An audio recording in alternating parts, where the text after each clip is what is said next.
Assalamualaikum warahmatullahi wabarakatuh. Waalaikumsalam. Alhamdulillah. Alhamdulillahi rabbil alamin. Wa bihi nasta'in ala umuri dunya waddin. Asyhadu an la ilaha illallah wahdahu la syarika lah. Wa asyhadu anna Muhammadan abduhu wa rasuluh. Allahumma salli wa sallim wa barik ala sayyidina Muhammad wa ala alihi wa sahbihi ajma'in, amma ba'du. Faqala Allah ta'ala fil Qur'anil Karim, ya ayyuhalladzina amanu taqullaha haqqa tuqatih wa la tamutunna illa wa antum muslimun. Sadaqallahul azim. Hadirin para tamu takziah yang dimuliakan oleh Allah Subhanahu wa taala.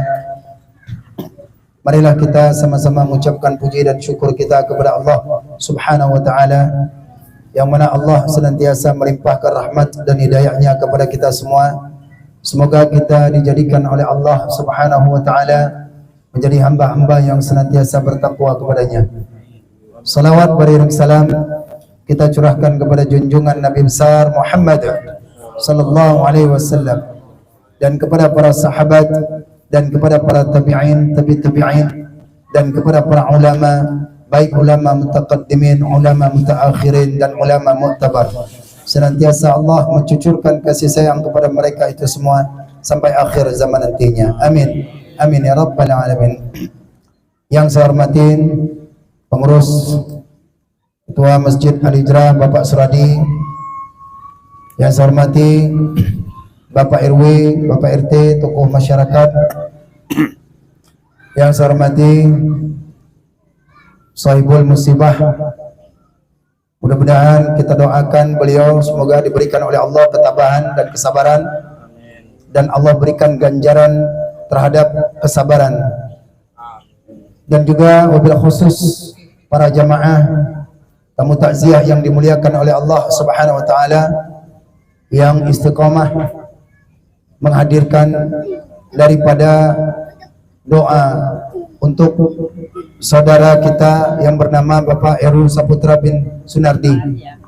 Mudah-mudahan apa yang kita bacakan daripada surat Yasin, zikir serta doa kita niatkan, kita tujukan kepada beliau.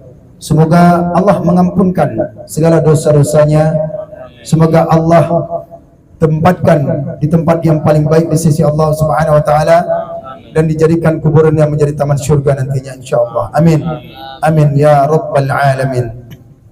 Bapak, ibu-ibu, para tamu takziah yang dimuliakan oleh Allah Subhanahu wa taala, malam ini adalah malam puncak, malam yang ketujuh, yang mana alhamdulillah kita masih diberi kesehatan jasmani dan rohani kita oleh Allah Subhanahu wa taala untuk bisa kembali kita hadir di rumah duka ini dengan keridhaannya. Mudah-mudahan pahala dari Allah Subhanahu wa taala bagi bapak yang ikut hadir semoga menjadi amal jariah nantinya kepada kita semua. Amin.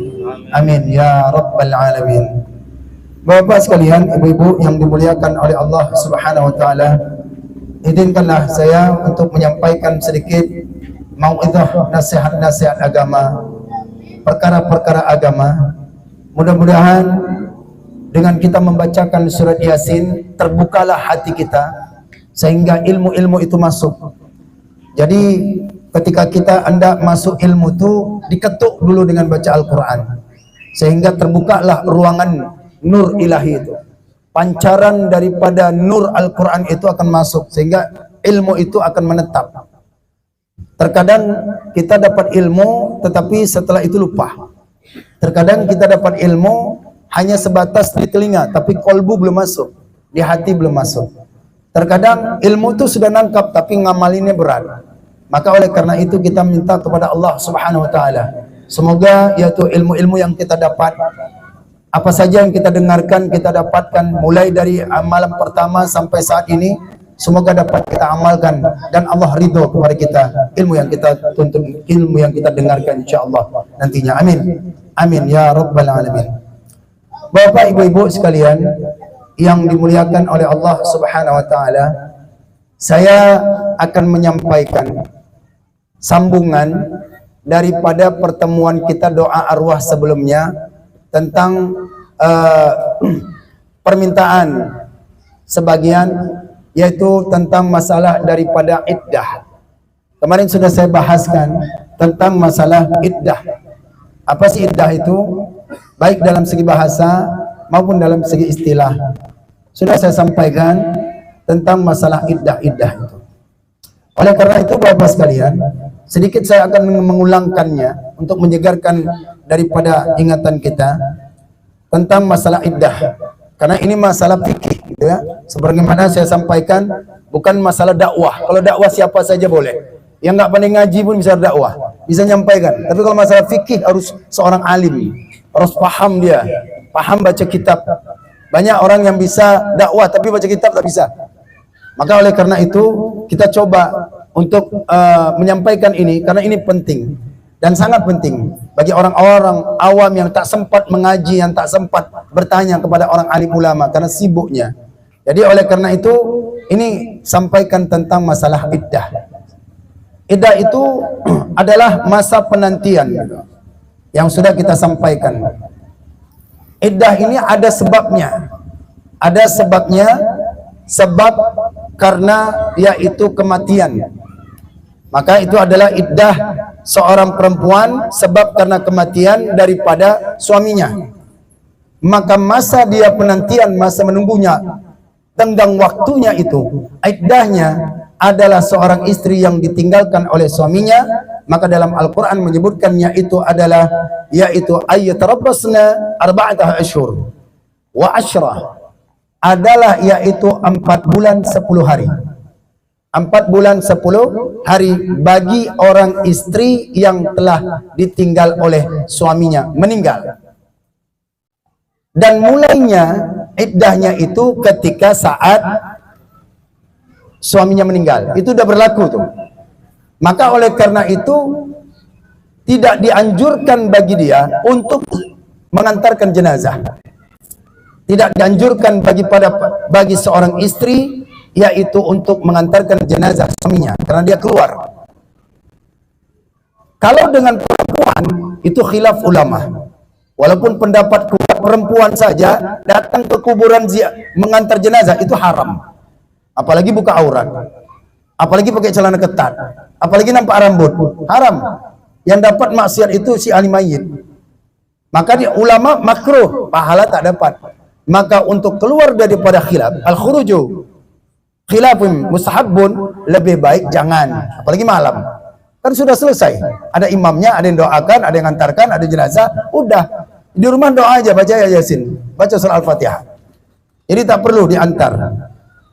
Maka berlakulah bagi seorang istri yang ditinggal oleh suaminya itu adalah yaitu dia masa iddahnya sampai 4 bulan 10 hari.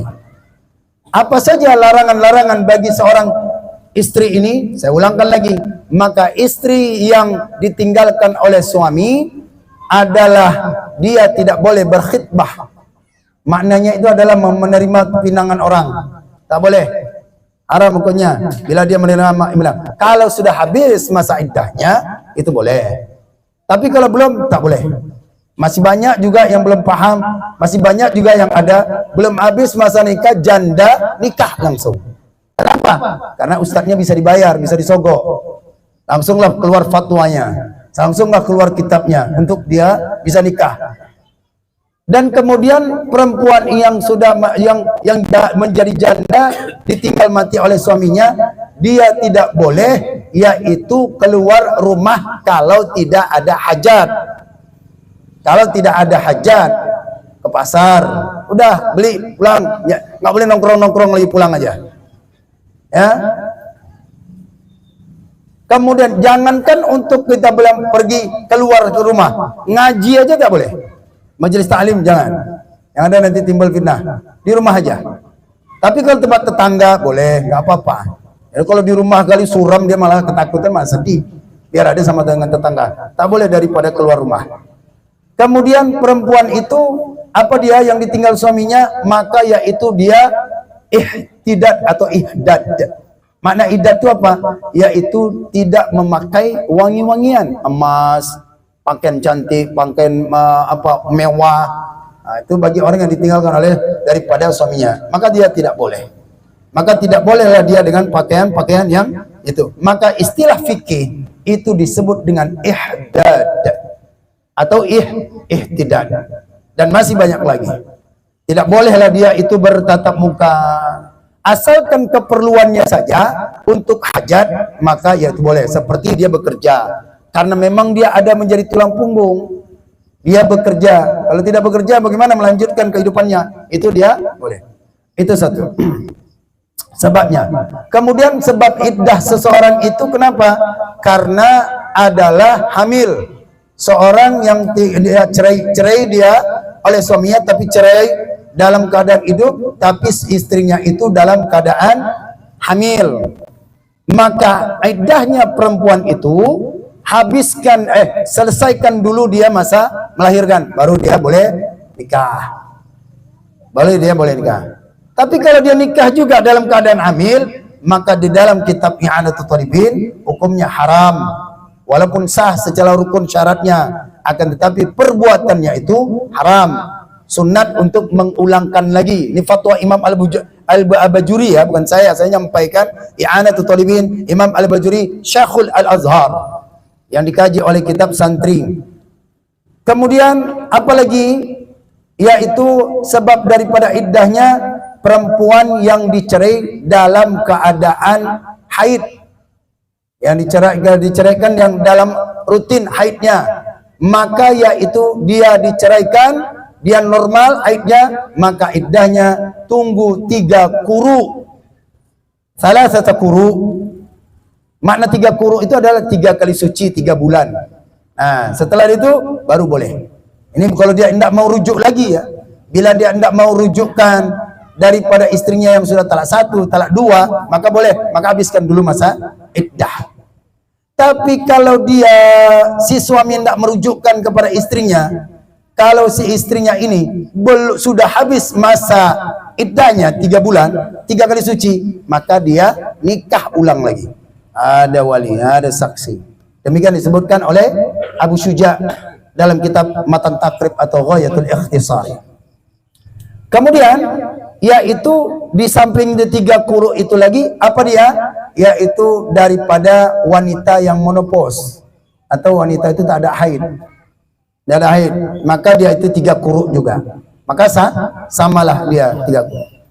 Oleh karena itu, seorang yang wanita yang mana dia itu diceraikan oleh suaminya, tapi belum didukhulkan, belum dijimakkan, belum ditidurin, belum digauli, maka yaitu perempuan itu tidak ada iddahnya. Bagaimana bisa iddah? Syaratnya kan harus digauli dulu. Syaratnya harus dia dulu dijimakkan. Kalau dia hendak mau rujuk lagi kepada istrinya itu, maka dia harus nikah ulang lagi. Jadi ada beberapa perkara yang bisa nikah ulang. Pertama khulu, yang kedua adalah fasakh, yang ketiga yaitu barusan tadi nikah ulang habis masa iddah. Nah, ini harus dipahamkan nih Pak. Ini harus betul, karena banyak laki-laki yang tak paham tentang masalah ini. Udah ditalaknya istrinya, kemudian dia udah habis, udah main balik saja. Tidak. Kalau belum habis masa iddahnya, mau baliklah. Mau balik sebelum daripada habis masa iddah 3 bulan. Oh, sebulan laki yang nggak tahan lagi kedinginan. Mama, I'm come back katanya. Nggak tahan di luar dingin katanya. Kata mamanya, masuklah katanya. Udah. Nah. Boleh. Tinggal balik saja. Yang penting masa iddahnya belum habis. Ini penting, Pak. Jangan ngajinya baca Quran aja. Jangan ngajinya cuma baca ilmu tajwid, tahsin. Kalau tak tahu hukumnya, harus tahu. Karena ini perkara menyangkut, kalau tidak tahu, udah terjadi, udah berzina itu. Zina kalau sudah talak 3, sudah jadi talak, balik lagi. Padahal kalau sudah talak 3 dia, maka dia harus nikah kepada orang lain, dan kemudian didukhulkan, dan kemudian bercerai, habis masa iddahnya, barulah balik. Kan merana jadinya. Nah, akhirnya nanti yang suami yang kedua itu tak mau dia. mau ceraikan. Kenapa? Nggak mau, cantik istrimu katanya. Tak jadi dah. Nggak mau.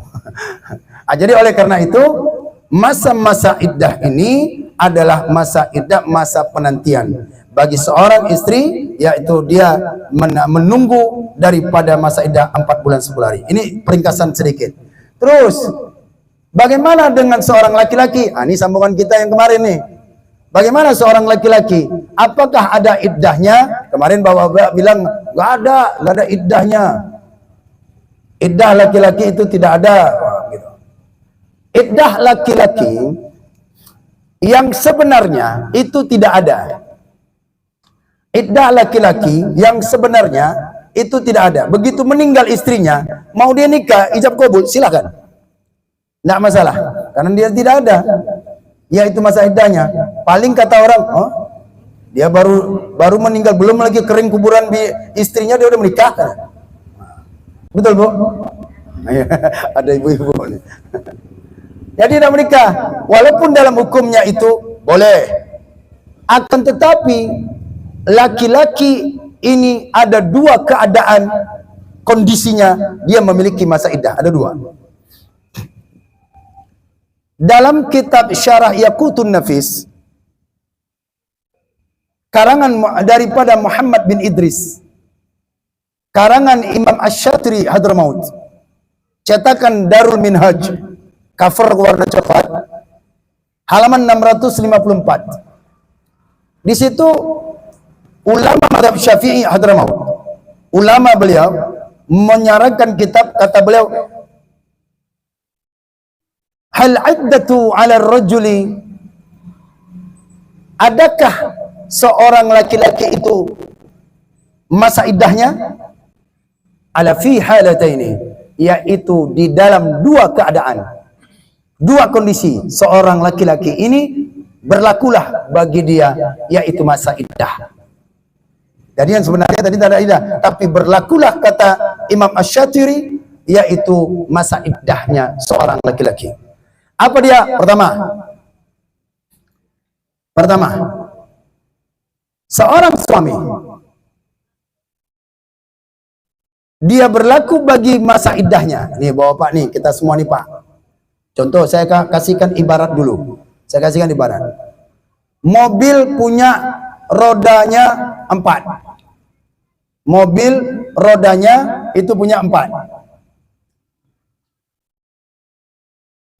Ada 1 ban serepnya.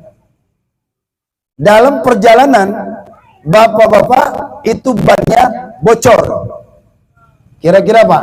Kira-kira bannya itu diapain, Bu? Diganti. Ganti dengan apa? Ban serep. Apakah bannya, andai kata ban serep nggak ada, maka ban serep itu, ban yang bocor tadi ditambah. Oke.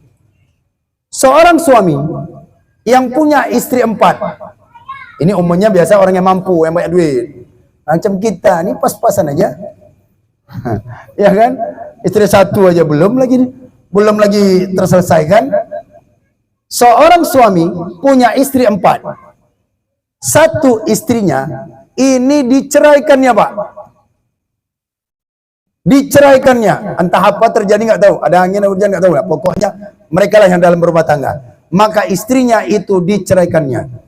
Menikah dia dengan istri yang kelima. Dan ini diceraikannya. Kira-kira itu boleh tidak Kak nikah, Pak? Langsung nggak nikah? Ini ada 4 istrinya. Kemudian diceraikannya. Pindah dia kepada teman lamanya. Teman lamanya bertemu. Begitu dia itu nikah. Kira-kira langsung nggak menikah nih Pak? Langsung tidak? Secara tadi langsung. Kalau ada istri 4, bila tadi yaitu roda 4 tadi, jangan diganti, jangan dia itu diganti terlebih dulu sebelum diperbaiki daripada ban itu. Benarin dulu ban itu, benarin dia, tambalkan dia dulu, dan baru diganti. Kapan? Kalau seorang laki-laki punya istri 4, kemudian dia hendak mau nikah, diceraikannya tadi itu, maka yaitu istri yang tadi yang diceraikannya itu habiskan dulu masa iddahnya, barulah dia nikah. Berarti itulah masa iddah si laki-laki ketika dia memiliki istri 4. Jadi jangan langsung nikah. Jangan pikiran itu, oh laki-laki nggak bisa iddah. Keadaan pertama 4 Pak. Saya nggak mengingatkan yang 4 ya. Ini 4 nih. Kalau udah tahu yang 4 masih ada nih. Baik ya. Jadi yang keempat, dia nikah maka laki-laki itu iddah. Jangan langsung nikah.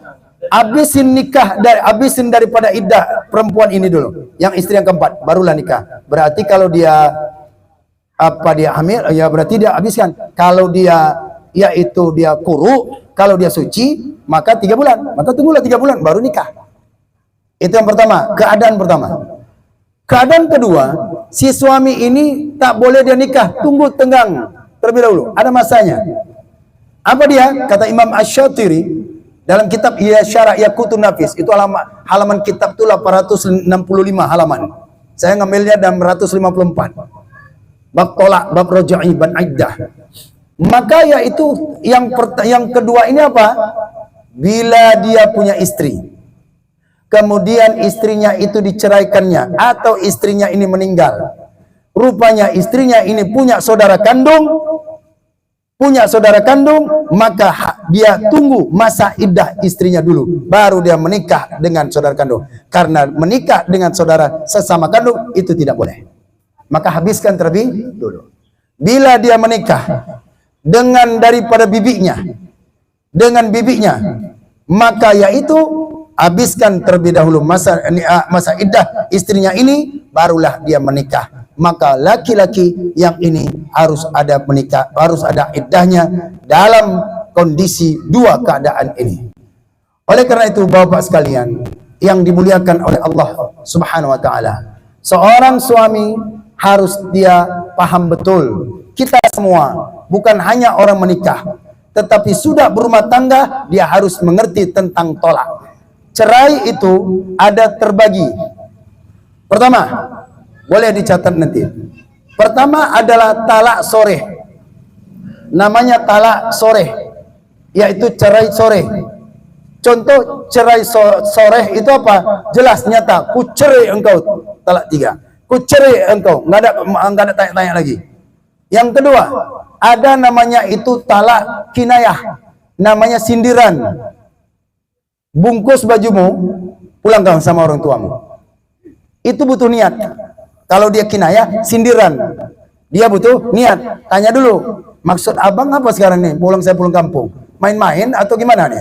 Tanya dulu. Kalau suruh pulang kampung nggak balik lagi atau baru. Kalau niatnya ada, jatuh. Tapi kalau tidak ada niat, mungkin nyuruh istrinya pulang kampung namanya orang tua atau jalan-jalan, itu kinayah, sindiran. Ada namanya tolak, itu tolak sunni. Pernah dengar ini tolak sunni, Pak? Tolak sunni, cerai sunni namanya. Itu cerai sunni itu adalah cerai istri yang dalam keadaan suci. Ini namanya talak sunnah atau sunni. Ada namanya itu talak bid'ah. Ada namanya talak bid'ah, cerai bid'ah atau bid'ah. Ini bukan bid'ah dalam akidah ya. Ini bukan akidah. Bid'ah dalam fikih. Talak bid'ah, istri diceraikan dalam keadaan haid. Hukumnya haram walaupun sah jatuh. Maka istri dalam keadaan haid itu bid'ah. Ada namanya talak roja'i. Talak 1, talak 2 boleh balik, boleh kembali. Akan tetapi dia itu harus kembali dengan cara mengatakan saja aku kembali. Tapi kalau sudah habis masa iddahnya, maka dia harus nikah ulang. Maknanya itu nikah harus ada wali, harus ada saksi. Tapi kalau nikah talak roja'inya 1, 2 tak perlu saksi, tinggal gedor aja pintu kamar tuh udah tuh. Cuma beda kamar aja, dia satu rumah. Jadi oleh karena itu bagi talak-talak ini adalah penting dipelajari dan dihayatin supaya kita lebih paham, jangan sampai jatuh dalam perzinaan. Saya sudah sampaikan pernah terjadi, yaitu sudah talak 3, itu mungkin pendapat Ibnu Taimiyah dia. Pendapat Ibnu Taimiyah mungkin talak 3 atau talak 1. Tapi dalam mazhab Syafi'i talak 1000 jatuh 3. Talak 100 jatuh 3. Maka ini harus. Makanya itu bila ada dia 1 dulu, 2 dulu, itu peringatan. Jadi oleh karena itu, Bapak sekalian yang dimuliakan oleh Allah Subhanahu wa taala, mungkin inilah yang saya sampaikan sebagai pengetahuan kita, ya, sebagai puncak daripada ceramah kita, menyambungin daripada ceramah yang kemarin, yaitu tentang masalah laki-laki, Masa Ida. Yang perempuan sudah saya sampaikan, ya, ibu-ibu yang masih ingin juga dia ke kuburan, maka ziarah boleh. Ziarah boleh, tapi mengantarkan, ambillah pendapat yang kuat saja untuk kehati-hatian. Apalagi yaitu bercampur dengan laki-laki dan perempuan, itu tidak baik. Malah nanti doanya berterkatung-katung nanti dibacakan oleh ustadznya itu tadi. Baik, itu saja. Mudah-mudahan apa yang saya sampaikan pada malam hari ini semoga ada manfaatnya, semoga bertambahlah ilmu kita mendapatkan manfaat silaturahmi, kita manfaatkan doa arwah ruh kawan kita manfaat zikir, kita manfaatkan ilmu, kita mendapat manfaat untuk bisa menikmati sedekah yang disedekahkan oleh Tuhan sahibul musibah, ditujukan pahalanya itu untuk almarhum Bapak Heru Saputra bin Sunardi. Mohon maaf atas segala kekurangan apa saja yang saya sampaikan dari malam pertama sampai malam ke-7 ini, semoga ada manfaatnya. Mudah-mudahan dapat menjadi amal jariah kita nantinya insyaallah. Wallahu a'lam bishawab. Assalamualaikum warahmatullahi wabarakatuh. Waalaikumsalam warahmatullahi wabarakatuh. Bismillahirrahmanirrahim.